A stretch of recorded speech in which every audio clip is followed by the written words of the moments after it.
বিভিন্ন ইসলামী দলের নেতারা বাড়িতে যাওয়া, দাওয়াত খাওয়া, মুসাফা করা শুরু করেছে। এটা দেখে বাম পাড়ায় আগুন লেগে গেছে। আমরা আলেমরা যদি ঐক্যবদ্ধ হতে পারি, আলেমরা এক হলে জালেমরা লেজ তুলে পালাবে। ইখতিলাফ অনেক ছিল, ইখতিলাফ হয়েছে। নামাজে আমিন জোরে বলবেন বলুন, আস্তে বলবেন বলুন। হাত বুকের নিচে বাঁধেন বাঁধন, নাভির উপরে বাঁধেন বাঁধন, নাভির নিচে বাঁধেন বাঁধন। ইখতিলাফ ছিল, আছে। এরপরও দিন কায়েমের ব্যাপারে ইত্তেফাক ইত্তেহাদ লাগবে।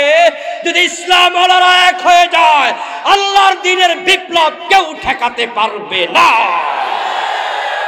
যে আল্লাহ তাআলা আমাদেরকে দীর্ঘ 15.5 বছর পর নিশ্চিন্তে, নির্বিঘ্নে, নির্দ্বিধায়, নিঃসংকোচে আল্লাহর জমিনে আল্লাহর কোরআনের কথা বলার সুযোগ দিলেন, আমাদেরকে আল্লাহ তাআলা অবারিত রহমতের ফুলগু ধারা ধারা আমাদেরকে সিক্ত করে এমন একটি পরিবেশ দিলেন।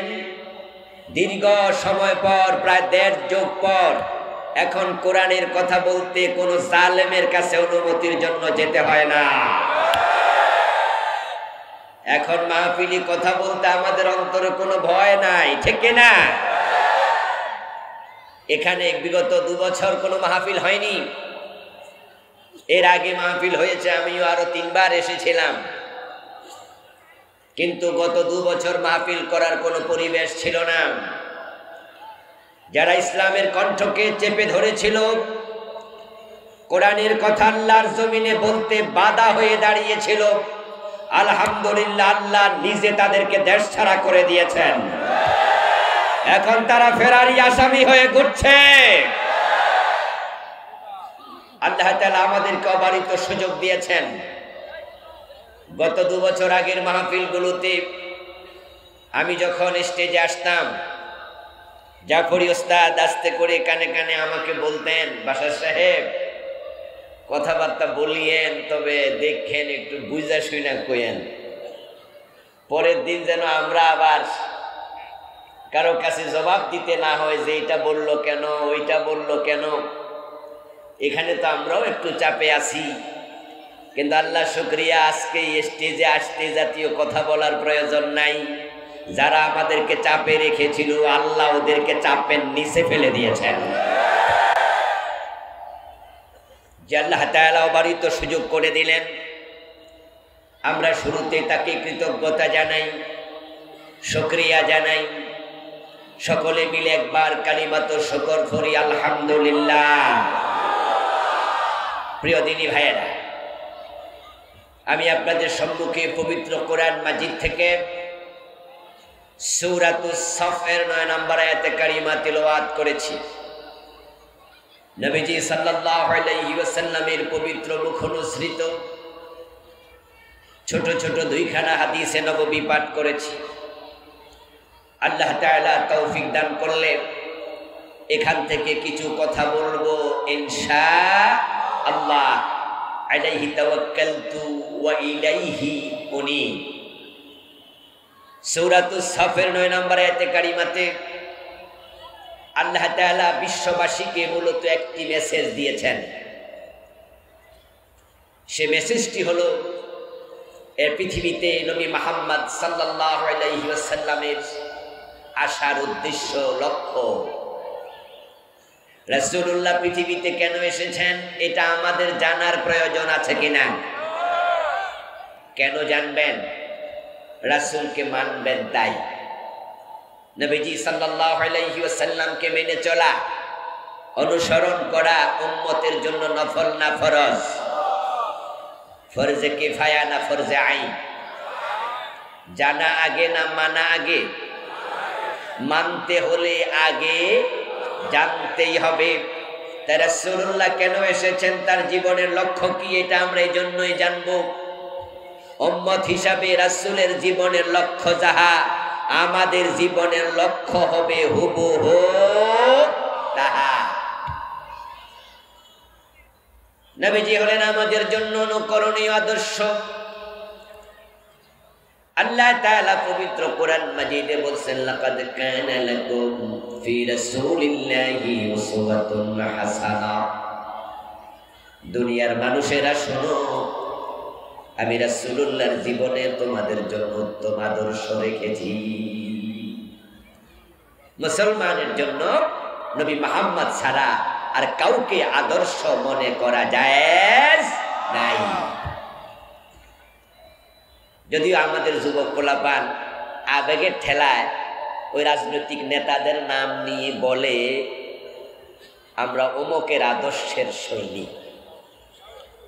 রাসূল থাকতে অন্য কোন নেতাকে আদর্শ মানা এটা চরম দ্বীনি অজ্ঞতার বহিঃপ্রকাশ, এটা জাহাল। একজন মুসলমানের জন্য রাসূলুল্লাহ ছাড়া কেউ আদর্শ হতে পারে না। জীবনের বটম থেকে টপ, পাকঘর থেকে রান্নাঘর থেকে সংসদ ভবন, ব্যক্তি জীবন থেকে আন্তর্জাতিক বলয়, এভরি হায়ার এভরি মোমেন্ট, সকল কাজে সকল স্থানে অনুসরণীয় অনুকরণীয় আদর্শ শুধু একজন, তিনি হলেন মুহাম্মাদুর রাসূলুল্লাহ সাল্লাল্লাহু আলাইহি ওয়াসাল্লাম। উনি যা বলেছেন আমরা তাই বলবো, উনি যা করেছেন আমরা তাই করব, উনি যেভাবে করেছেন আমরা উম্মতেরা সেভাবেই করব। আল্লাহর নবীকে জীবনের সব জায়গায় যদি আপনি অনুসরণ করতে রাজি না হন তাহলে আপনি উম্মত নন। আর যদি কালেমা পড়ার পরে আপনি নিজেকে রাসূলুল্লাহর উম্মত মনে করার পরেও রাসূলকে সব জায়গায় অনুসরণ করতে রাজি না হন, আপনি উম্মত হলেও আপনি জান্নাতি উম্মত নন।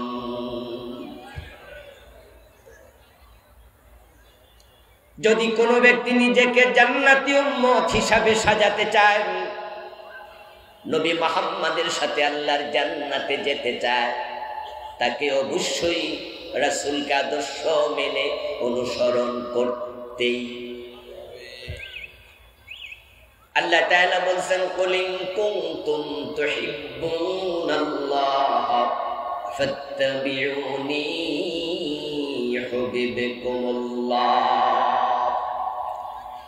হে নবীজি আপনি বলে দিন, ও দুনিয়ার মানুষেরা শোনো, তোমরা যদি আল্লাহকে ভালোবাসতে চাও, আল্লাহর ভালোবাসা পেতে চাও, ফাত্তাবিউনি আমি নবীকে অনুসরণ করো, ইউহিব্বুকুমুল্লাহ। এবার আল্লাহ তাআলা ঘোষণা করছেন যে নবী মুহাম্মদকে অনুসরণ করবেন, আল্লাহ নিজে তাকে ভালোবাসতে শুরু করে দেবেন। নবীজি মুহাম্মদ সাল্লাল্লাহু আলাইহি ওয়াসাল্লাম বলেছেন কুল্লু উম্মতি ইয়াদখুলুনাল জান্নাতা ইল্লা মান আবা। আমার সব উম্মত জান্নাতে যাবে, তবে অস্বীকারী উম্মত জান্নাত পাবে না। কিলা মান আবা ইয়া রাসূলুল্লাহ। কোন একজন সাহাবী প্রশ্ন করলেন, হে রাসূল, উম্মত আবার অস্বীকারী, সে আবার কে? উম্মত তো অস্বীকারী হতে পারে না, কিন্তু আপনি যে বললেন অস্বীকারী উম্মত আছে, এটা আবার কেমন উম্মত? আল্লাহর হাবিব জবাব দেন ওমান আতানি দাখালাল জান্নাতা ওয়া মান আসানি ফাকাদ আবা।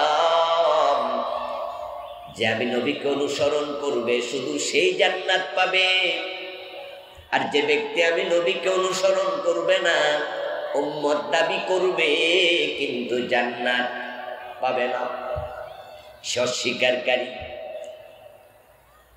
এখন রাসূলুল্লাহর উম্মতদের দিকে তাকালে নবী মুহাম্মদকে অনুসরণ করে জীবন চালায় এমন লোকের সংখ্যা বেশি নাকি কম?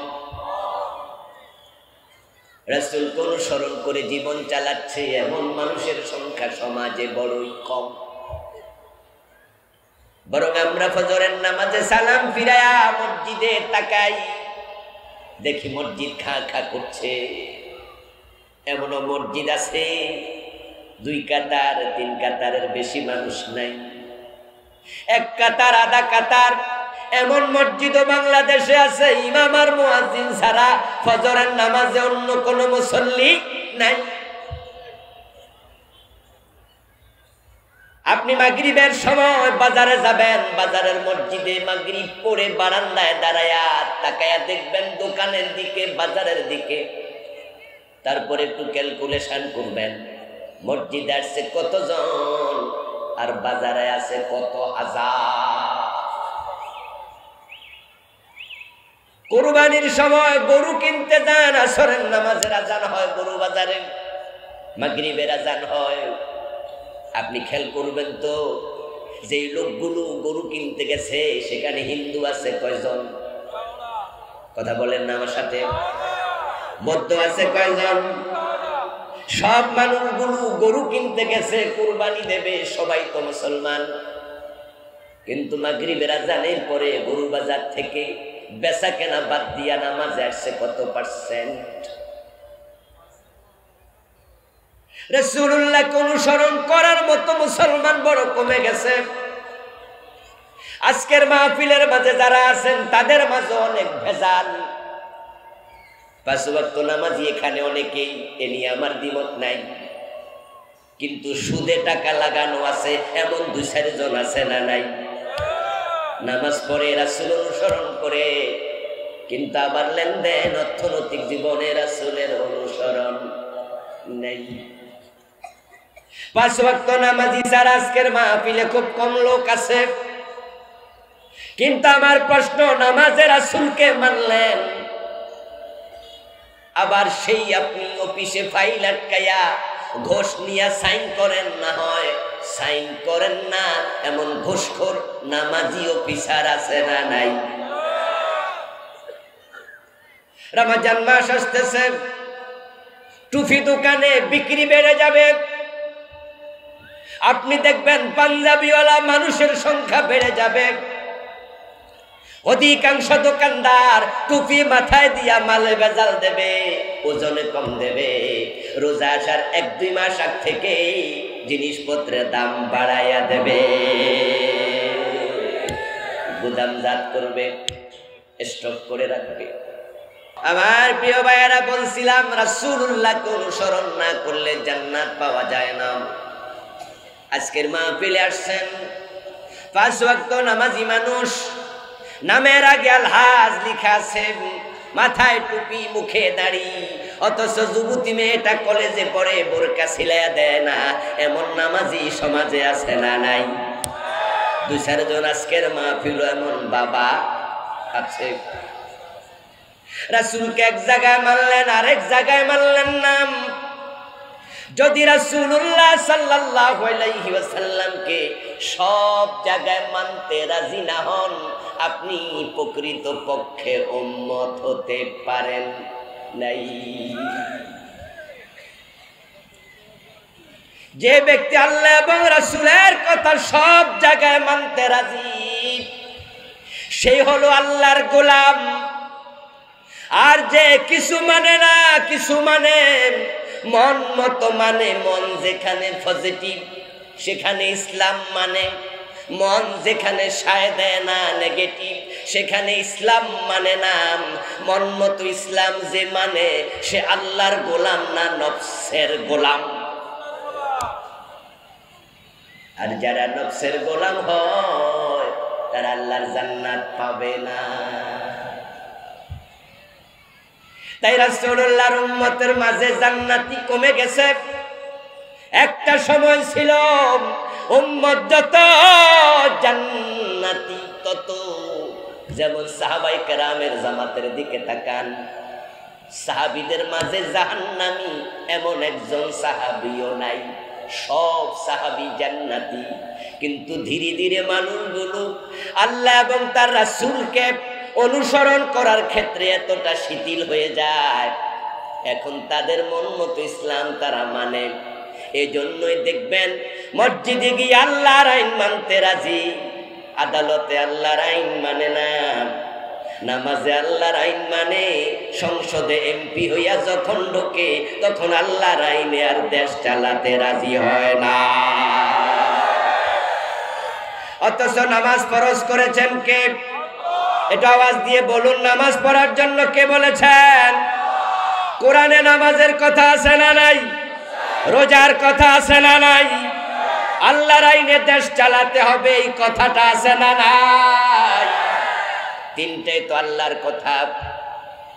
আকিমুস সালাত, কুতিবা আলাইকুমুস সিয়াম, আলা লাহুল খালকু ওয়াল আমর, আন আকিমুদ্দিন ওয়া লা তাতাফাররাকু ফি। কুতিবা আলাইকুমুস সিয়াম বলল, রোজা ফরজ হয়ে গেল। আকিমুস সালাম, নামাজ ফরজ হয়ে গেল। তো আকিমুদ্দিন, এবার দিন কায়েম ফরজ হওয়া দরকার আছে না নাই? এক শব্দে নামাজ ফরজ হয়, ওই শব্দে দিন কায়েম কেন ফরজ হবে না? এখন নামাজের ব্যাপারে দ্বিমত করে না কোনদিন। 5 ওয়াক্ত নামাজি, কিন্তু দিন কায়েমের কথা শুনলে চেহারা কালো হয়ে যায়। যারা দিন কায়েমের কথা বলে তাদেরকে রাজাকার মনে হয়, জঙ্গি বলে গালি দেয়, মৌলবাদী বলে টিটকারি করে, ঠিক কিনা? 5 ওয়াক্ত নামাজি মানুষ নামাজ রোজায় আল্লাহকে মানে, তাকে এমপি বানাইয়া দিলে, মন্ত্রী বানাইয়া দিলে, তখন সে আল্লাহকে আর রাজনৈতিক জীবনে মানে না। যে কিছু মানে কিছু মানে না, সুবিধাবাদ জিন্দাবাদে মুমিন থাকা যায় না।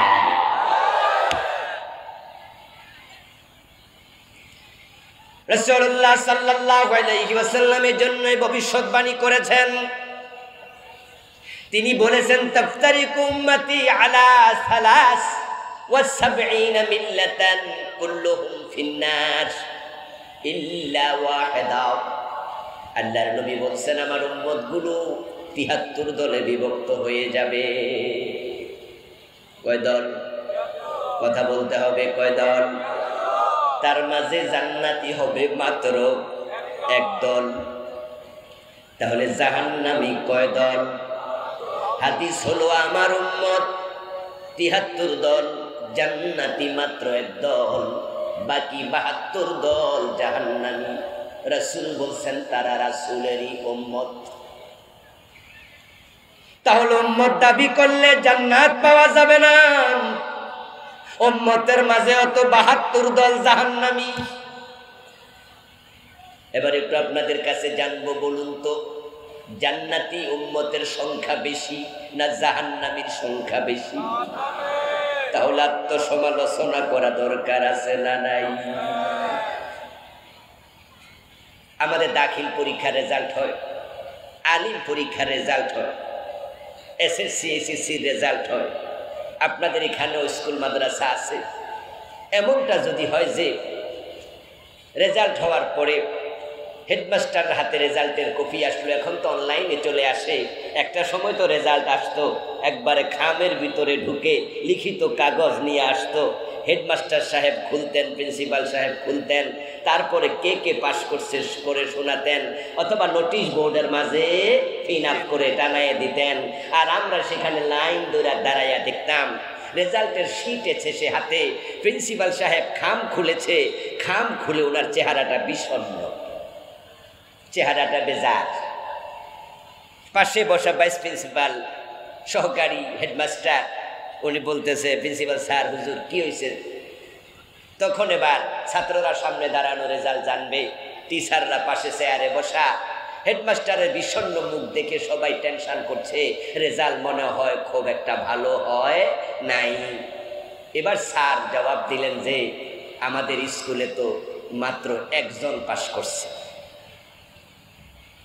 পরীক্ষা দিছিল ধরেন 100 জন, উনি বললেন যে পাশ করছে মাত্র 1 জন। এবার সামনে যে ছাত্ররা আছে, ওই ছাত্রদের মাঝে 100 জনই মনে করবে তাহলে আমিও ফেল। 1 জন কিন্তু পাশ করছে। যে পাশ করছে ধরেন নাম বলার আগে সেও মনে মনে ভাববে আমিও নাই। যেহেতু 100 জনের মাঝে 99 জনই নাই, তাইলে আমরা কেউ নাই, সবাই ভাববে ফেল। এই হলো বাস্তবতা। রাসূল বলে আমার উম্মত ৭৩ দল, জাহান্নামী ৭২ দল। প্রত্যেক উম্মতের অন্তরে জাহান্নামের ভয় দরকার আছে না নাই?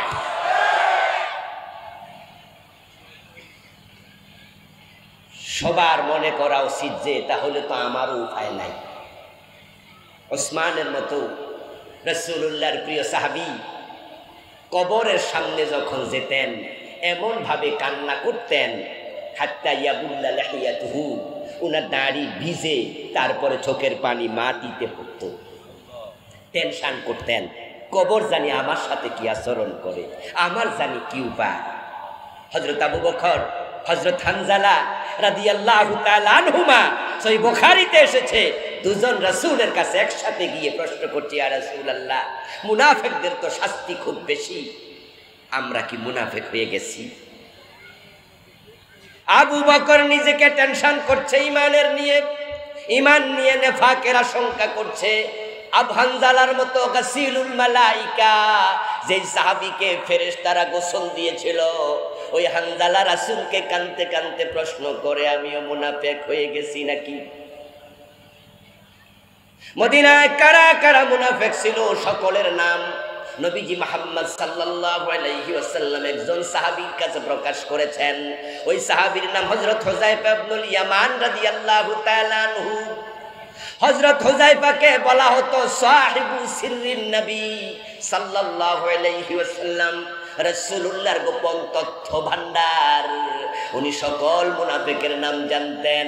হযরত ওমরের মতো সাহাবী হযরত হুযায়ফাকে একদিন প্রশ্ন করলেন, আমি আল্লাহর কসম দিয়ে আপনাকে প্রশ্ন করছি, ওই মুনাফিকদের নামের তালিকায় ওমরের নাম আছে নাকি? ওমর তো সে মানুষ, রাসূলুল্লাহ যার ব্যাপারে বলছে লাউ কানা বাদি নবী লাকানা। কবি নজরুল বলেছেন, আজি বুঝিয়াছি কেন বলেছিলেন, শেষ পয়গম্বর মোর পর যদি নবী হতো কেউ হতো সে এক ওমর। ওমর তো সেই মানুষ যার প্রসঙ্গে রাসূলুল্লাহ বলে, ইয়া ওমর ইন্না শাইতান লা ইয়ামুরু লা ইয়াফুদ্দু বিফাজ্জিকা লা ইয়ামুরু বিসিরাতিকা। ও ওমর, তুমি যে রাস্তায় চলো শয়তান ভয়ে সে রাস্তায় চলে না। ওই ওমর বলতেছে, হুযায়ফা ওই মুনাফিকের তালিকায় ওমরের নাম আছে নাকি?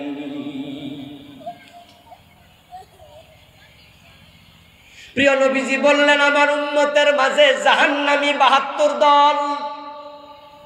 এবার আরেক সাহাবী প্রশ্ন করলেন, ইয়া রাসূলুল্লাহি ওয়া মাহি, ও নবী, প্রিয় নবীজি, একটা দল জান্নাতি, ওই দলটা আমাদের চেনা বড় দরকার, কারণ আমরাও তো সবাই জান্নাতে যেতে চাই, ঠিক না? আমার সামনে যারা আছেন কথা বলেন, জান্নাতে যাওয়ার শখ আপনাদের আছে না নাই? আছে না নাই? হ্যাঁ, শখ আমাদের আছে। শখ থাকলে কি জান্নাতে যাওয়া যায়?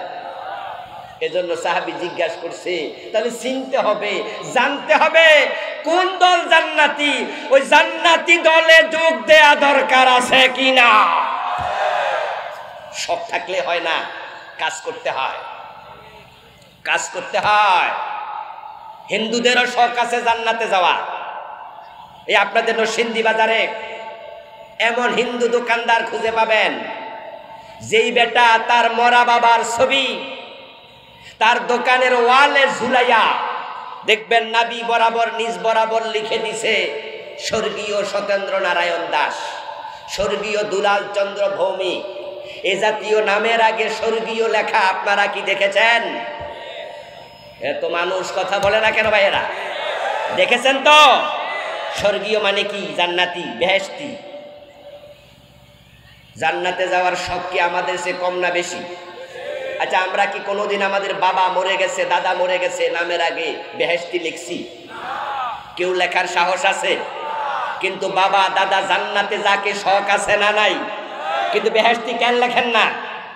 ও বেটা তো লিখছে। ও বেটার শখ কি আমাদের চেয়ে কম না বেশি? বেড়া অলরেডি তার বাবারে বেহেশতে পাঠাই দিছে।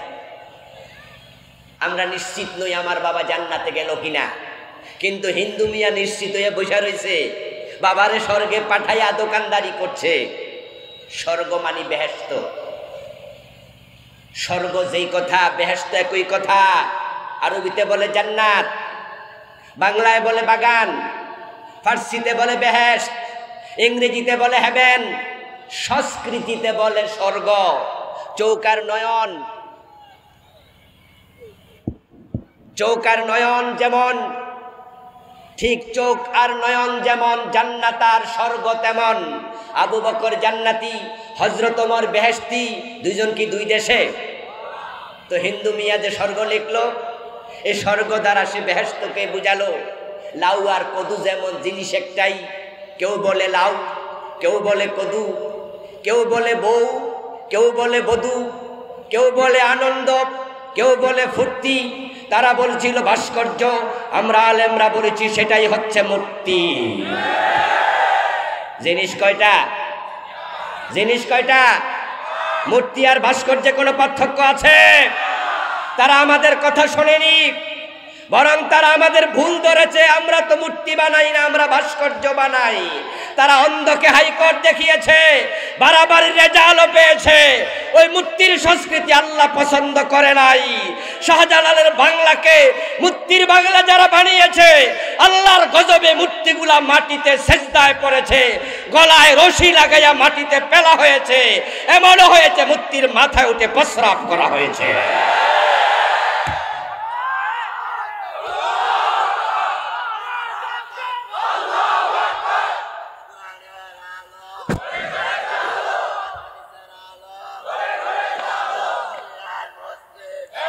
আমার প্রিয় ভাইয়েরা, রেজাল্ট ভালো হয় না বাড়াবাড়ি করলে। আল্লাহ সীমা লঙ্ঘন করাকে পছন্দ করে না।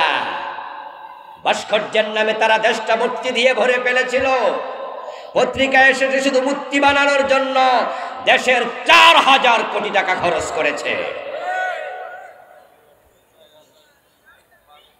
আমার বন্ধু বলছিলাম, হিন্দু ভদ্রলোক বাবার নামের আগে স্বর্গীয় লিখেছে, তাই বলে কোন হিন্দু স্বর্গে গেছে নাকি? কোন হিন্দু বেহেশতে গেছে? সম্ভাবনা আছে? এটা কি আমাদের সাথে শত্রুতার কারণ না শিরকের কারণ? শিরিক করলে জান্নাত পাওয়া যায় না। হিন্দুরাও জান্নাতে যাক আমরা চাই, আমাদের হিন্দু বন্ধুরা জান্নাতে যাবে আমাদের সাথে এক দলে মিশে। আমাদের কোনো সংকীর্ণতা নাই, আমাদের আপত্তি নাই, তবে লিখলেই হবে না, শিরিক ছেড়ে আল্লাহর গোলাম হওয়া লাগবে। কুলু লা ইলাহা ইল্লাল্লাহ তুফলিহু। তারাও জান্নাতে যাবে যদি কালেমার স্বীকৃতি দেয়, ঠিক কিনা? কিন্তু তাওহীদ মানবে না, স্বর্গীয় লিখলে জান্নাত পাওয়া যাবে না। রাসূলের উম্মত দাবি করলে জান্নাত পাওয়া যাবে না। রাসূলকে আদর্শ মেনে অনুসরণ করিতেই হবে। প্রশ্ন করা হলো, ওমা হিয়া রাসূলুল্লাহ, হুজুর জান্নাতি একদল হবে, বুঝলাম সে জান্নাতি দল কোনটা? ওই সাহাবী যে প্রশ্ন করলেন, ওই প্রশ্নটার উত্তর রাসূল দিলেন, আমাদেরও জান্নাতে যাওয়ার শখ আছে, তাই জান্নাতি দল চিনা দরকার আছে না নাই? রাসূল বলছেন উনার উম্মত ৭৩ দল। হাদিসটা আমি আবার স্মরণ করাচ্ছি। রাসূলুল্লাহর উম্মত ৭৩ দল। এই ওয়াজটা কি আজকে শুনলেন? এই আলেম ওলামা ভাইয়েরা, ইসলাম ওয়ালারা, কথা বলতে হবে তো। রাসূলের উম্মত ৭৩ দল আজকে নতুন শুনলেন? হাদিস আছে কিনা? আছে কিনা? কথাটা বলার কারণ আছে, কিন্তু একটু পরে জানাচ্ছি। রাসূলের উম্মত কত দল? তো যে পীর সাহেব বলে আমি কোনো দল করি না, যে খতিব বলে আমি কোনো দল করি না, যে হাজি গাজী বলে আমি কোনো দল করি না, ৭৩-এর ভিতরে না বাহিরে? তুমি তো উম্মতের ভিতরেই নাই। নবী মুহাম্মদ বলেছেন আমার উম্মত ৭৩ দল। তুমি বলছো কোনো দলে নাই, তুমি ৭৩-এর বাহিরে পড়ে গেছো। সাবধান, উম্মত থাকতে হলে ৭৩-এর ভিতরে আগে ঢোকো, তারপর জান্নাতে যেতে হলে আরেক দল, ঠিক কিনা? আগে তো ৭৩-এ আসা লাগবে। তুমি ৭৩-এ নাই, উম্মতের ভিতরে তো নাই মিয়া। বলুন তো, মানুষকে যখন কবরে রাখা হয়, কবরে রাখার সময় দোয়া আছে কিনা?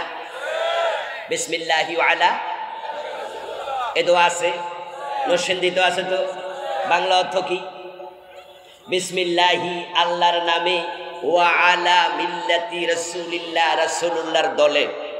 তা আপনি যে কইছেন পুরা জীবন কোনো দলমল নাই, তা আপনার জন্য কোন দোয়া? এই দোয়া তো চলবে না,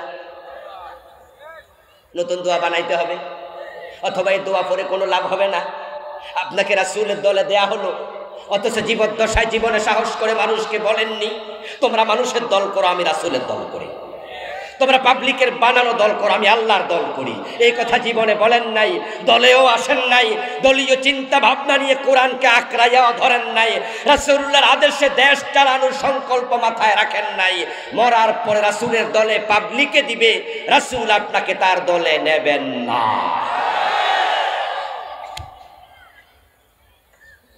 মানুষগুলো বড় সুবিধাবাদী, মানুষগুলো বড়ই একবারে স্বার্থপর।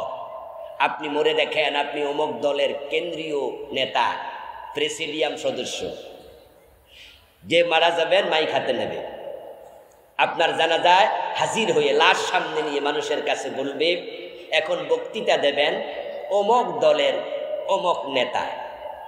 আপনি ছিলেন প্রেসিডিয়াম সদস্য, হেরা আপনার সে ছোট নেতা, হেরার দলীয় পরিচয় দিছে অমুক দলের অমুক নেতা এখন বক্তৃতা দেবে।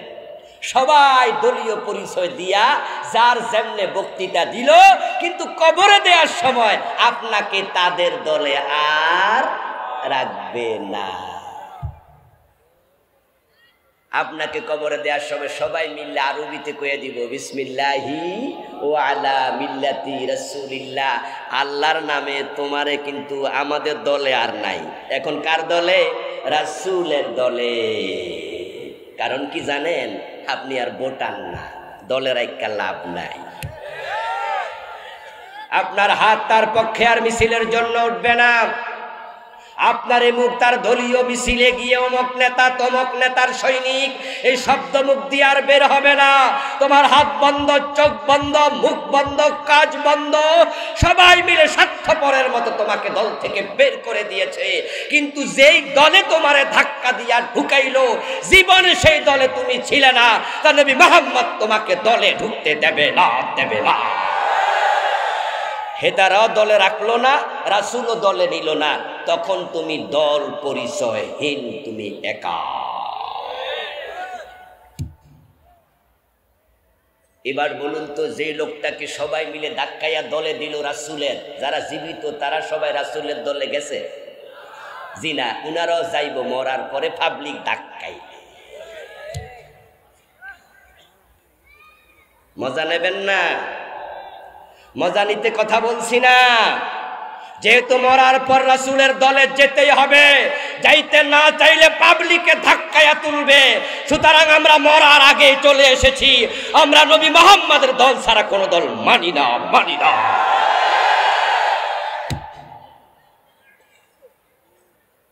আমাদের দলীয় পরিচয় আছে, আমরা দলীয় পরিচয়হীন ব্যক্তি নই।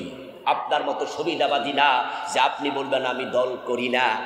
কেন কই কথা জানেন? যারা কোনো দল করি না বলে তাদের ইমামতিও ছোটে না, মামলাও খায় না, ফিরালিও কমে না, মাহফিলও 144 জারি হয় না। তারা সবার থেকে সুবিধা পায়। গত 15 বছর যে সমস্ত পীর, বক্তা, আলেম ওলামা কোনো দল করে না এ জাতীয় কথা বলেছে, আপনি দেখবেন তাদের উপরে সামান্য কোনো জুলুম হয় নাই। আর শুধুমাত্র আল্লামা সাইদি, মামুনুল হক সহ, জুনাইদ বাবু নগরী রাহিমাহুল্লাহ সহ যত আলেম জেল খেটেছে, মাজলুম হয়েছে, সবার নির্দিষ্ট দলীয় পরিচয় আছে না না? জুনাইদ বাবু নগরী রাহিমাহুল্লাহ যদি হেফাজতের তিনি সেক্রেটারি না হতেন, মামুনুল হক ভাই তার দলীয় দৃষ্টিভঙ্গি প্রকাশ না করতেন, আল্লামা সাঈদী ইসলামী আন্দোলনের পক্ষে গর্জন দিয়ে কথা না বলতেন, উনারাও হালুয়া রুটি খেতে পারত। আমরা দেখেছি কারো গলায় জেলের, কারো হাতে জেলের রশি, কারো গলায় ফাঁসির রশি, আবার কারো কারো খাইতে খাইতে বুড়ি এত মোটা হইছে, গদ্দান এত মোটা, ফুলের জুড়ি ফুলের মালা। কারণ শুধু একটা, মুনাফিকরা দুনিয়াতে সবার থেকে সুবিধা পায়।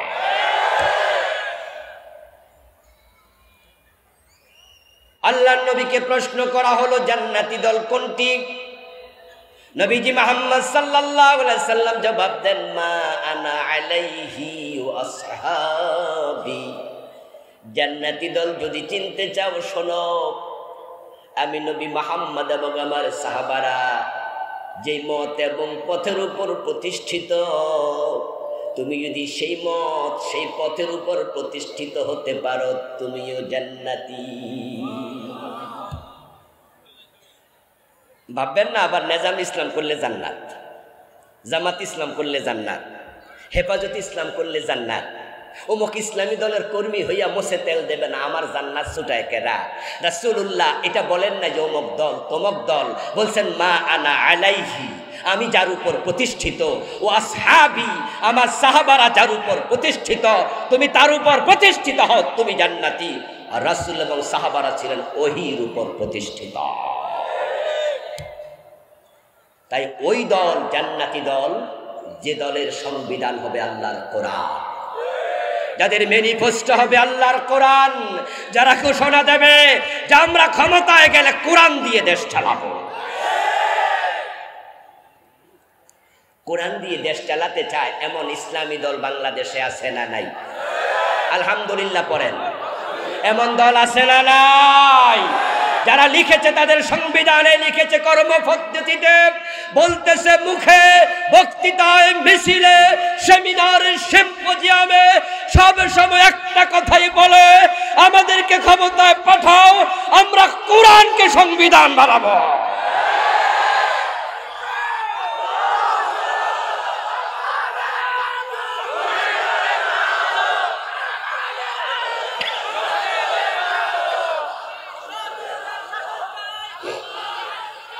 আমার প্রিয় ভাইয়েরা, 71-এ দেশ স্বাধীন হলো, 72-তে সংবিধান লেখার জন্য কমিটি বানানো হলো। ওই সংবিধান প্রণয়ন কমিটির প্রধান হলো ডক্টর কামাল হোসেন।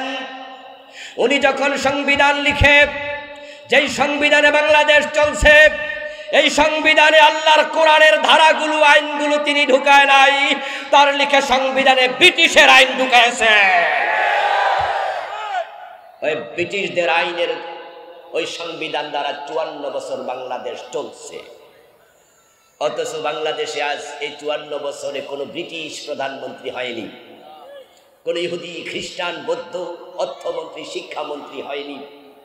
সব জায়গায় মুসলমান বসে আছে, প্রেসিডেন্ট মুসলমান, প্রধানমন্ত্রী মুসলমান, এমপিদের সিংহভাগ মুসলমান, মন্ত্রীদের অধিকাংশ মুসলমান। মুসলমানের দেশ, ব্রিটিশ সংবিধান, ব্রিটিশ আইনে চলতে পারে না।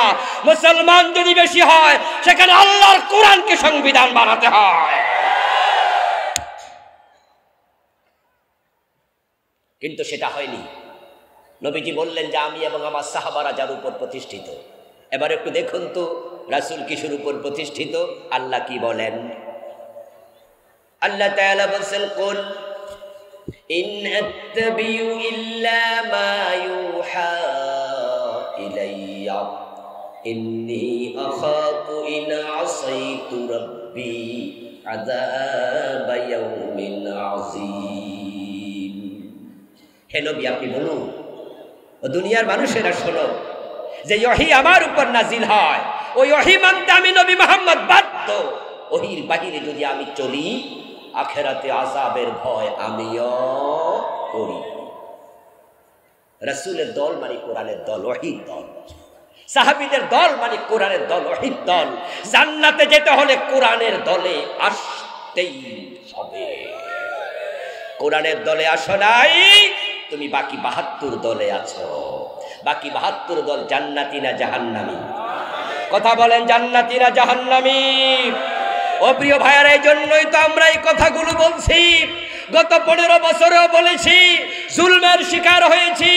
কত থানায় মাহফিল করতে পারি নাই, আপনাদের শিবপুরে পারি নাই, মনোহরদী পারি নাই, কাপাসিয়া পারি নাই, পাকুন্দিয়া পারি নাই, কটিয়াদি পারি নাই, নিজের থানা 14 গ্রামে 12 বছর মাহফিল করতে পারি নাই। কোরআনের কথা না বলে যদি বাপ দাদার কিস্সা শোনাতাম, কোথাও বাধা দিত না।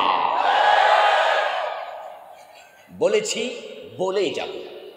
ভাববেন না যে এখন তো জালেমরা ক্ষমতায় নাই, তাই সুযোগ পেয়ে বলছেন, তা তো না।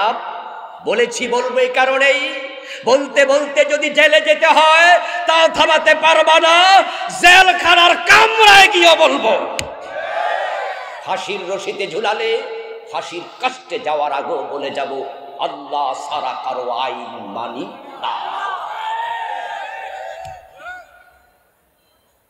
বলতে পারেন, বলে লাভ কি হলো? ইসলাম কি কায়েম হয়ে গেল নাকি? বাংলাদেশে কোরআনের আইন কি চলছে নাকি? পারেন তো নাই, তো বলে লাভ কি হলো? আমি বলবো, দোস্ত, কায়েম হলো কি হলো না এটা আমার দেখা দরকার নাই, কিন্তু আমি আল্লাহর আইনের পক্ষে থেকেই আল্লাহর কাছে যেতে চাই। হাসরের ময়দানে বলবো, আল্লাহ, আমি তোমার আইনের পক্ষের কর্মী ছিলাম। আল্লাহর কোরআনের অনুসরণটা কতটা ইম্পর্টেন্ট ছিল দেখুন। মহিলা সুর ধরা পড়ল, প্রস্তাবনা দেয়া হলো, হুজুর, তাকে হাত না কেটে অন্য কোনো শাস্তি দেয়া যায় কিনা। আমার রাসূল তখন বললেন যে অসম্ভব, আমার মেয়ে ফাতেমা যদি চুরি করে আমি ফাতেমার হাতটা কেটেই দেব।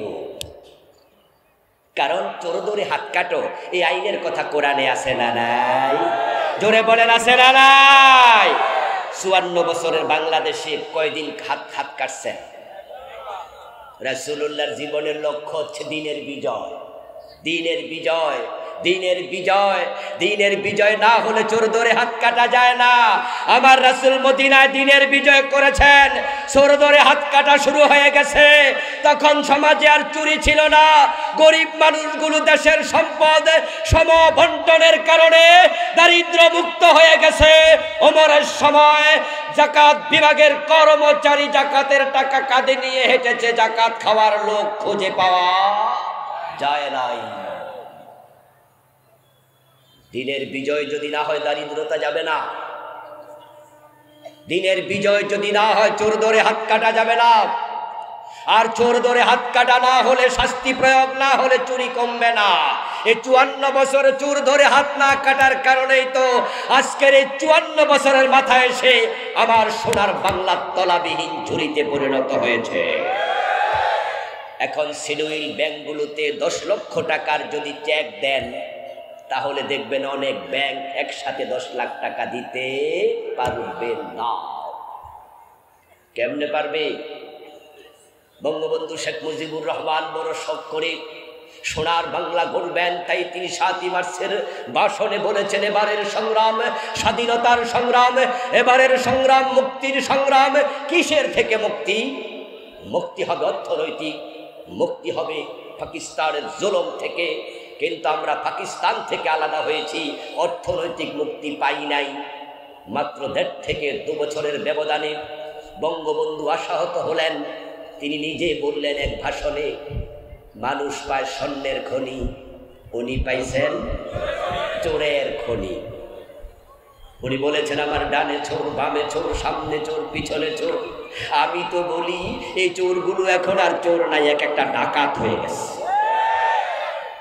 সাবেক প্রধানমন্ত্রী নিজেই বলেছেন, তার বাড়ির পিয়ন কত কোটি টাকার মালিক? 400 কোটি। যদিও গত সপ্তাহে আমার দেশ পত্রিকা রিপোর্ট করেছে অনলাইনে, ও বেটার অ্যাকাউন্টে টাকা আছে 626 কোটি, আরো 200 কোটি বেশি। আপনাদের বিবেকের কাছে আমার প্রশ্ন, 400 কোটিও যদি সত্য হয়, এ টাকা কি চাকরি করে কামাইছে না দুর্নীতি করে? বঙ্গবন্ধু বললেন যে মানুষ চোর হয়ে গেছে, চোরের খনি পেয়েছেন। আমরা দেখেছি গত 15 বছরে বাংলাদেশ চোরদের মহাস্বর্গে রূপ নিয়েছিল। এদেশের টাকা চুরি করে কানাডায় বেগম পাড়া তৈরি করেছে। সুদেশ আলম গ্রুপ ইসলামী ব্যাংকের 18টি শাখা থেকে বিদেশে টাকা পাচার করেছে 80,000 কোটি। এখন দেশ থেকে চুরি যদি বন্ধ করতে হয়, আল্লাহর কোরআনের আইন দরকার আছে না নাই? চোর ধরে হাত কাটা শুরু করে দেন, তারের মতো সোজা হয়ে যাবে। যদি চোর ধরে হাত কাটা 6 মাস চালানো যায়, 6 মাস পরে নেতারা আর চুরি করবে না, ঠান্ডা পানি খাবে। আমার রাসূলকে আল্লাহ তাআলা দিন বিজয়ের দায়িত্ব দিলেন। মক্কায় 13 বছর রাসূল চেষ্টা করলেন, কিন্তু দিন বিজয় করতে পারেন নাই। তারপরে তিনি মদিনায় হিজরত করে যখন রওনা দিলেন, এবার হিজরতের পথে রাসূলুল্লাহ দোয়া করছেন, ওয়াজআলনি মিন লাদুনকা সুলতানান নাসীরা। ও আল্লাহ, তুমি আমাকে রাষ্ট্র ক্ষমতা দিয়ে সাহায্য করো। ওয়াজআলনি, আমাকে দেন, মিন লাদুনকা, আপনার পক্ষ থেকে, সুলতানা, ক্ষমতা, রাষ্ট্র ক্ষমতা। রাসূল নিজে চাইলেন, আল্লাহ কোরআনের আয়াত দিলে শিখালেন। অথচ আমরা রাষ্ট্র ক্ষমতার ওয়াজ করলে আপনারা এখান থেকে মন্তব্য করেন, হুজুরদের আবার ক্ষমতা কি দরকার? হুজুররা আবার গদি চায়, হুজুররা রাজনীতি করা কি দরকার? আমার রাসূল যদি রাষ্ট্রপ্রধান হতে পারেন, আবু বকর, ওমর, ওসমান, আলী রাদিয়াল্লাহু তাআলা আনহুম যদি 30 বছর রাষ্ট্র ক্ষমতা চালাতে পারেন, আমিরে মুয়াবিয়া যদি রাসূলের সাহাবী হইয়া 20 বছর রাষ্ট্র ক্ষমতা চালাতে পারেন, আমার রাসূলের দেখানো, সাহাবাদের দেখানো পথে আল্লাহর কোরআনকে ক্ষমতায় নিয়া আলেম উলামাদের দেশ শাসন করা দরকার আছে না না?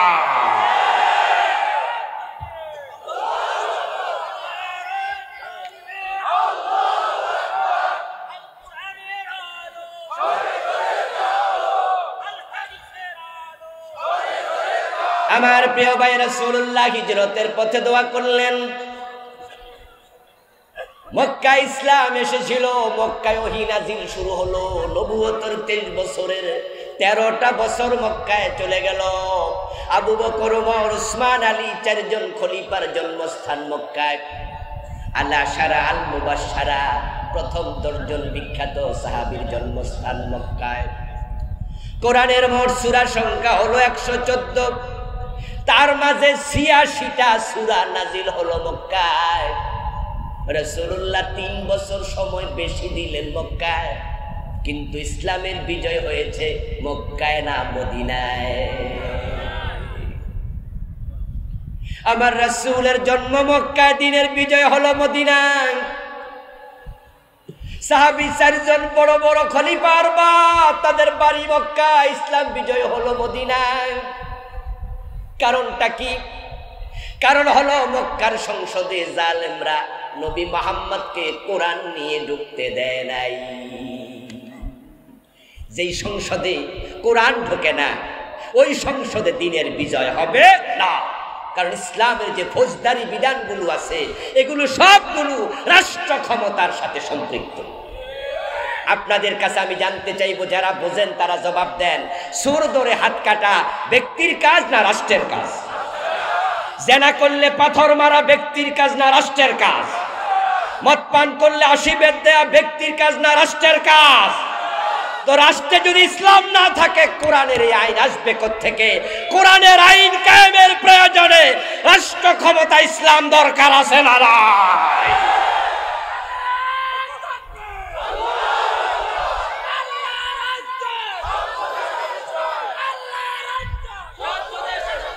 আমার প্রিয় ভাইরা, রাষ্ট্রে ইসলাম কি ফেরেশতা কায়েম করে দেবে? রাষ্ট্রে ইসলাম নিজে নিজে চলে আসবে? ইসলাম কায়েমের জন্য ইসলাম ওয়ালাদের চেষ্টা করা দরকার আছে না নাই? সুযোগ এবার এসেছে। আগস্ট বিপ্লবের পরে বাংলাদেশে আমরা নতুন করে স্বপ্ন দেখছি। আমরা ভেবেছিলাম জানি না এই রাত কত লম্বা হয়। আল্লাহ আমাদের সাহায্য করেছেন। আগস্ট বিপ্লবে আল্লাহ নিজে এবার ভূমিকা রেখেছেন। এই বিপ্লব আমরা করি না, এই বিপ্লব করিয়েছেন সরাসরি আল্লাহ। সুযোগ বারবার তিনি দেন না, এবারের সুযোগ কাজে লাগান। এবারের সুযোগ কাজে লাগান। জামাত ইসলামী বলেন, বিএনপি বলেন, হেফাজত বলেন, এবারের বিপ্লবের কৃতিত্ব কেউ দাবি করছে না এবং করা ঠিক হবে না। যেই ছাত্ররা বিপ্লবে নেতৃত্ব দিয়েছিল তারাও কিন্তু সরকারের পদত্যাগ চেয়েছে, পালিয়ে যাক এটা চায় নাই। আমার আল্লাহ বলে পদত্যাগ না, এই জালেমদেরকে আমি দেশেই থাকতে দেব না। 300 এমপি একসাথে পালালো, সবগুলো মন্ত্রী একসাথে পালালো। তাদের দলীয় পরিচয় দেওয়ার মতো লোক এখন বাংলাদেশে নাই। অথচ গত 15 বছর তারাই ছড়ি ঘুরিয়েছিল, গত 2-3 বছর তারাই মাহফিল এখানেও করতে দেয় নাই, সারা দেশে ঝামেলা পাকিয়েছিল। তাদের নেতৃত্বে আল্লামা সাইদিকে 13 বছর আটকিয়ে রাখা হয়েছিল। শেষ পর্যন্ত পত্রিকায় রিপোর্ট এসেছে নয়া দিগন্তে গত সপ্তাহে রায়ের ইশারায় তাকে হাসপাতালে হত্যা করা হয়েছে। যারা করেছে তারা এখন দেশে নাই। এবার ইসলাম কায়েমের সুবর্ণ সুযোগ এসেছে। ইসলাম কায়েমের জন্য একত্র হওয়া দরকার আছে না নাই? ঐক্যবদ্ধ ভূমিকা দরকার আছে না নাই? আমরা দল বুঝি না, মত বুঝি না, সবাই মিলে কোরআনকে ক্ষমতায় নিতে চাই। কোরআন ক্ষমতায় যা, কে কে চান হাত তুলে দেখা। নারে তাকবীর।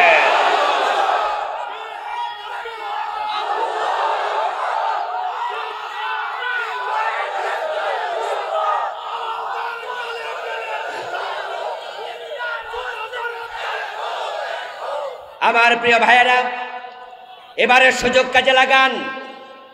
প্রমাণিত হয়েছে ডক্টর কামালের লেখা সংবিধান বাংলাদেশকে নিরাপত্তা দিতে পারেনি, দারিদ্র মুক্ত করতে পারেনি, বৈষম্য দূর করতে পারেনি। অন্তর্বর্তীকালীন সরকার বলছে সংবিধান সংস্কার প্রয়োজন, ঠিক কিনা? এই সরকার কথা বলছে সংবিধান, কেউ কেউ বলেছে নতুন করে লেখা দরকার। কথা যেহেতু উঠেছে, আমরা মাথা তুলে দাঁড়িয়ে যদি বলতে পারি এটা দরকার নাই, ফেলে দাও, ছুঁড়ে মারো, কোরআনকে সংবিধান বানায়া দাও। দাবি করার সুযোগ এসেছে, কথা বলার সুযোগ এসেছে। কোরআনকে সংবিধান যদি বানানো যায়, ক্ষমতায় কে আসবে সেটা আর দেখার বিষয় নাই। ক্ষমতায় বিএনপি আসুক, কোরআন দিয়ে দেশ চালাবে। জাতীয় পার্টি আসবে, কোরআন দিয়ে দেশ চালাবে। জামাত ইসলাম, নেজাম ইসলাম, হেফাজত ইসলাম যেই আসুক, কোরআন দিয়ে দেশ চলবে। আওয়ামী লীগও যদি ফিরে আসে, তারাও কোরআন দিয়ে দেশ চালাতে হবে। একবার কোরআনকে ঢুকিয়ে দাও, সংসদে নিয়ে যাও। দিনের বিজয়ের জন্য প্রিয় নবী দোয়া করলেন। হিজরতের পথে আল্লাহর শিখানো দোয়া সাথে সাথে কবুল। আমার রাসূল মদিনায় গেলেন। মদিনার আবাল বৃদ্ধ বনিতা সব মানুষ, আউস খাজরাজ, বনু নজির, বনু কুরাইজার লোকেরা সবাই মিলে আমার রাসূলকে ইস্তেকবাল দিয়া আহলান সাহলান মারহাবান বলে, তোলা আল বদরু আলাইনা বলে তাদের মদিনার নেতা বানায়া দিলেন। আমার রাসূল কোরআন নিয়ে রাষ্ট্রপ্রধান হয়ে দেশ চালালেন। দিনের বিজয় হয়ে গেল। قال رسول الله صلى الله عليه وسلم الاسلام يعلو ولا يعلى। আমার রাসূল বলছে ইসলাম বিজয়ী হতে এসেছে, পরাজিত হতে আসেনি। কানাত বানু ইসরাঈল তাসুসুহুমুল আম্বিয়া। আল্লাহর যত নবী বানি ইসরাঈলের যুগে ছিল, সবাই ছিল নেতা, সবাই ছিল লিডার। তাসুসুহুম সাসা, ইয়াসুসু মানে নেতৃত্ব দেয়া। কুল্লামা হালাকা নবিয়্যুন খালাকাহু নবী। একজন নবী ইন্তেকাল করতেন, শহীদ হতেন, তার জায়গায় আরেক নবী আসতেন। সবাই ছিলেন নেতা। নবীরা যদি নেতা হয়, নবীর সাহাবীরা যদি নেতা হয়, নবীর উম্মতের আলেমরাও নেতৃত্ব দেবে। এজন্য মসজিদে যিনি সামনে দাঁড়িয়ে নামাজ পড়ে, আরবিতে তাকে কি বলে? ইমাম। ইমাম শব্দের বাংলা অর্থ কি? শুধুমাত্র মসজিদের নেতা না, মসজিদেও যিনি নেতা, সমাজেও তিনি নেতা। তাকিয়ে দেখো নবী মুহাম্মদুর রাসূলুল্লাহর জীবনের দিকে। উনি মদিনার প্রেসিডেন্ট, মসজিদে নববীর ইমাম। আবু বকর মদিনার প্রেসিডেন্ট, মসজিদে নববীর ইমাম। হযরত ওমর মসজিদে নববীর ইমাম, আবার অর্ধ দুনিয়ার প্রেসিডেন্ট। অর্ধ পৃথিবী করেছো শাসন ধুলার তখ্তে বসে, খেজুর পাতার প্রাসাদ তোমার বারে বারে গেছে খসে। হযরত ওমরের ইসলামী শাসন ব্যবস্থার অধ্যুষিত এলাকা ছিল 50 লক্ষ বর্গ মাইল। আজকের যে রোম ইটালির রাজধানী, তৎকালীন সে রোম সাম্রাজ্য ওমরের সময় বিজয়ী হয়েছে। আজকের ইরান পারস্য সাম্রাজ্য তৎকালীন ওমরের সময় বিজয়ী হয়েছে। 50 লক্ষ বর্গ মাইল ইসলামী রাষ্ট্রের সীমানা ছিল। বাংলাদেশ মাত্র 56,000 বর্গ মাইল। হযরত ওমরের ইসলামী রাষ্ট্র ছিল বাংলাদেশের মতো প্রায় 100টা রাষ্ট্র। চিৎকার দিয়ে বলুন তো, কোরআন যদি অর্ধ পৃথিবী চালাতে পারে, ছোট্ট বাংলাদেশ চালানোর ক্ষমতা কোরআনের আছে না নাই? আমার রাসূল যদি মাত্র 1.25 লক্ষ সাহাবীকে সাথে নিয়ে 23 বছর দাওয়াতি কাজ করে ইসলামের বিজয় করতে পারে, আমরা তো 18 কোটি মুসলমান আছি। আমাদের বাংলাদেশকে আমরা 54 বছরে পারিনি, তো এবার যদি চেষ্টা করি আমরা একমত হয়ে যাই, এবারই সংসদে কোরআন যাওয়ার সুযোগ আছে। আলহামদুলিল্লাহ, সুখবর হলো, আশার খবর হলো, ইতিমধ্যে ইসলামী দলগুলো কাছাকাছি আসতে শুরু করেছে। বিভিন্ন ইসলামী দলের নেতারা বাড়িতে যাওয়া, দাওয়াত খাওয়া, মুসাফা করা শুরু করেছে। এটা দেখে বাম পাড়ায় আগুন লেগে গেছে। আমরা আলেমরা যদি ঐক্যবদ্ধ হতে পারি, আলেমরা এক হলে জালেমরা লেজ তুলে পালাবে। ইখতিলাফ অনেক ছিল, ইখতিলাফ হয়েছে। নামাজে আমিন জোরে বলবেন বলুন, আস্তে বলবেন বলুন। হাত বুকের নিচে বাঁধেন বাঁধন, নাভির উপরে বাঁধেন বাঁধন, নাভির নিচে বাঁধেন বাঁধন। ইখতিলাফ ছিল, আছে, এরপর দিন কায়েমের ব্যাপারে ইত্তেফাক ইত্তেহাদ লাগবে। যদি ইসলাম ওয়ালারা এক হয়ে যায়, আল্লাহর দ্বীনের বিপ্লব কেউ ঠেকাতে পারবে না।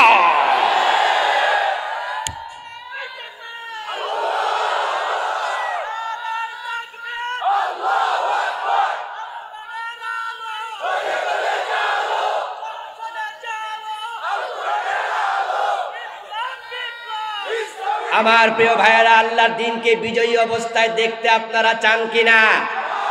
ভালো লাগবে কিনা? যদি কোরআনটাকে ক্ষমতায় নেওয়া যায়, সোনার বাংলা বানাতে 20 বছরও লাগবে না। বাংলাদেশ আল্লাহর দেয়া এক অভূতপূর্ব নেয়ামতের দেশ। আমি জানি না একজন কবি কয়টা দেশ সফর করে লিখেছিলেন, এমন দেশটি কোথাও খুঁজে পাবে না কো তুমি, সকল দেশের রানী সেজে আমার জন্মভূমি। এই কবিতাটা আসলেও সত্য। এটা চমৎকার একটি কবিতা। লিখেছেন কে আমার জানা নাই, মুসলিম না হিন্দু। তবে রবীন্দ্রনাথ বিলাতে পড়েছেন, তিনি বিলেত দেখেছেন, বাংলাদেশও দেখেছেন। তিনি বাংলাদেশকে সোনার বাংলা শব্দটা বলেছেন। ঠিক আমার কাছে রবীন্দ্রনাথের এই শব্দটা 100% অ্যাপ্রোপ্রিয়েট মনে হয়। আমিও আমেরিকা দেখেছি, ইউরোপের কিছু কিছু দেশ দেখেছি, আরব বিশ্বের অনেকগুলো দেশ আল্লাহ আমাকে দেখার সুযোগ দিয়েছে। আমি সবগুলো যতটুকু দেখার সুযোগ পেয়েছি, কম্পেয়ার করে দেখি এই দেশের মাটির মতো উর্বর মাটি পৃথিবীতে কম আছে, আর এই দেশের আবহাওয়ার মতো আবহাওয়া পৃথিবীতে খুব কম আছে। এই দেশ কেন তলাবিহীন ঝুড়ি থাকবে? এই অগাস্টেও আমি আমেরিকায় গিয়েছিলাম, 22 দিন ছিলাম। যেদিন বিপ্লব হয় বাংলাদেশে, সেদিন আমি আসমানে ছিলাম, বিমান থেকে নেমে শুনেছি বিপ্লব। 2021 আমেরিকায় গেলাম শীতকালে, নভেম্বর, এত শীত, আমি কোনো রকম পালিয়ে আসার মতো অবস্থা। নভেম্বর মাস, আমার নাকে রক্ত জমে গেছে শীতে। জিজ্ঞাসা করলাম বাঙালি এক ভাইকে, এত শীত সহ্য করেন কেমনে? মুস্কি হাসি দিয়ে বলল, হুজুর, শীত তো এখনো আসে নাই, ডিসেম্বরে টের পাবেন শীত কাকে বলে। 2 ফুট বরফ পড়বে, 3 ফুট তুষারপাত হবে, আমাদের গাড়িগুলো বরফের নিচে চলে যাবে, ঘরের দরজা খুলতে পারবো না। তখন আমরা টেলিফোন করলে সরকারের লোকেরা এসে কুড়াল দিয়া দরজা খুলে দিয়ে যাবে। আমি জিজ্ঞাসা করলাম কত মাস? বলল 3.5 থেকে 4 মাস, কখনো কখনো বেশি হয়। কোনো ফল হয় না, ফসল হয় না, গাছের পাতা থাকে না। তুরস্কে গিয়েছিলাম, তাই তারা বলেছে 3.5 থেকে 4 মাস তুরস্কের অধিকাংশ অঞ্চল বরফের নিচে থাকে। ইউকেতে একই অবস্থা।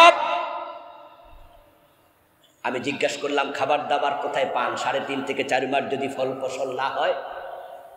হাসি দিয়ে বলল খাবারের কি অভাব আছে? আর আমার দেশে 12 মাস ফসল হয়, তারপরও একটা লাউ কিনা লাগে 60 টাকা দিয়ে।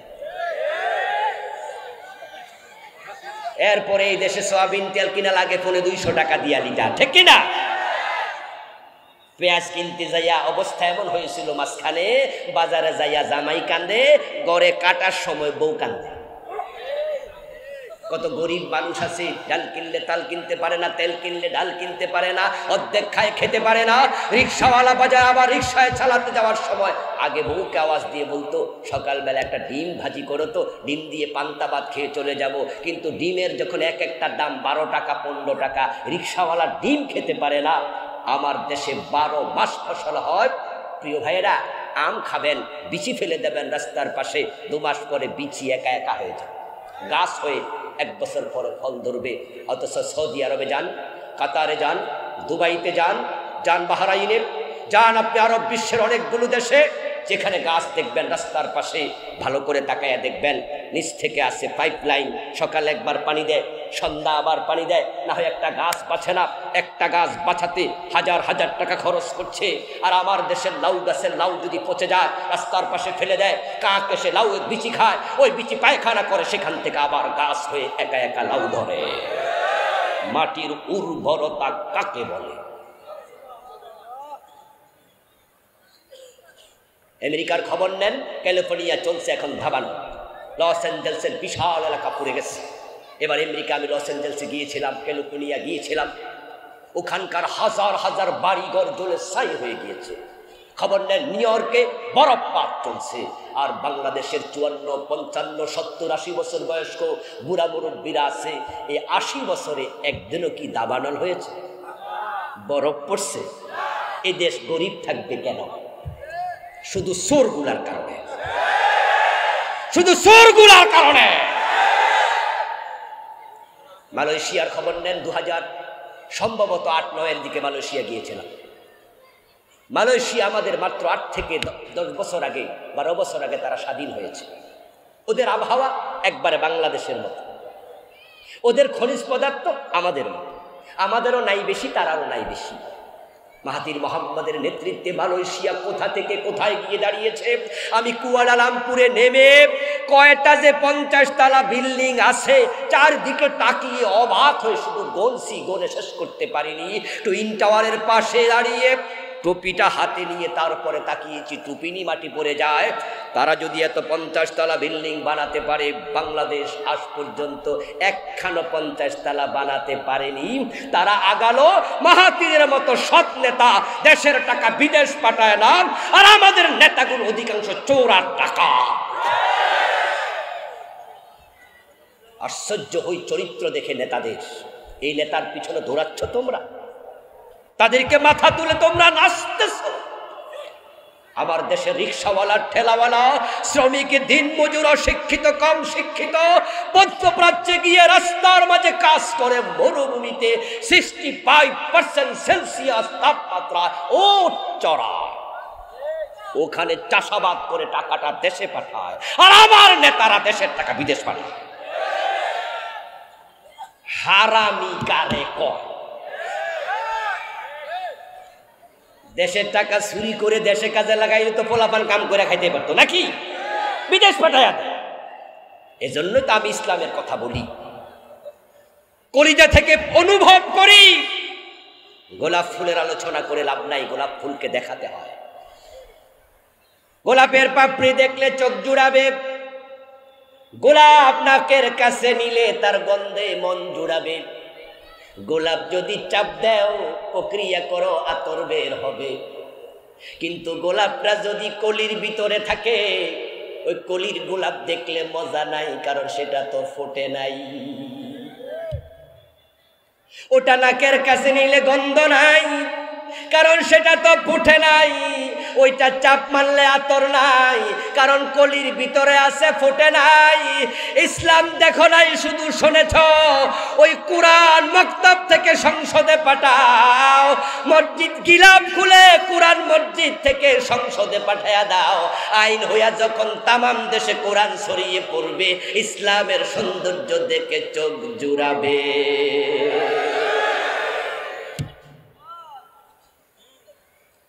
নবীজি যখন এসেছিলেন সে যুগের নাম ছিল আইয়ামে জাহিলিয়া, কিন্তু রাসূলুল্লাহ যখন কোরআন কায়েম করে ফেললেন, ইন্তেকালের আগে বলছেন খায়রুল কুরুনি কারুনি।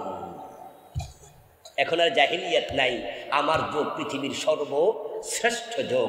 এ কোরআন যদি জাহিলিয়াত দূর করতে পারে, নব্য জাহিলিয়াতের বাংলাকে সোনালী সোপানে নিতে হলে আল্লাহর কোরআনের আইন দরকার আছে না নাই? আসুন না দিন বিজয়ের জন্য সকলে একমত হই, একসাথ হই, দলাদলি ভুলে যাই। কারা সামনে সেটা দরকার নাই, কোন দল সামনে সেটাও দরকার নাই, কোন ব্যক্তি সামনে সেটাও দরকার নাই। আমাদেরকে ভুল বোঝা যাবে না। আমরা কোন দলকে ক্ষমতায় নিতে কথা বলি না, কোন ব্যক্তিকে ক্ষমতায় নিতে কথা বলি না। আল্লাহর কসম, আমরা আল্লাহর কোরআনকে ক্ষমতায় নিতে চাই।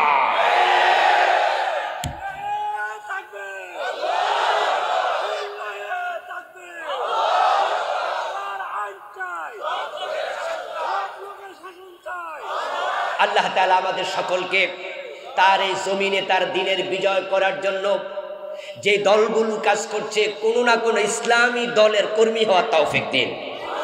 আর সব ইসলামী দল এক হয়ে যাবে। সময় সুযোগ আসতেছে, আজ না হোক কাল হবে। ইসলাম ওনারা এক হবে, ইসলামও বিজয়ী হবে ইনশাআল্লাহ।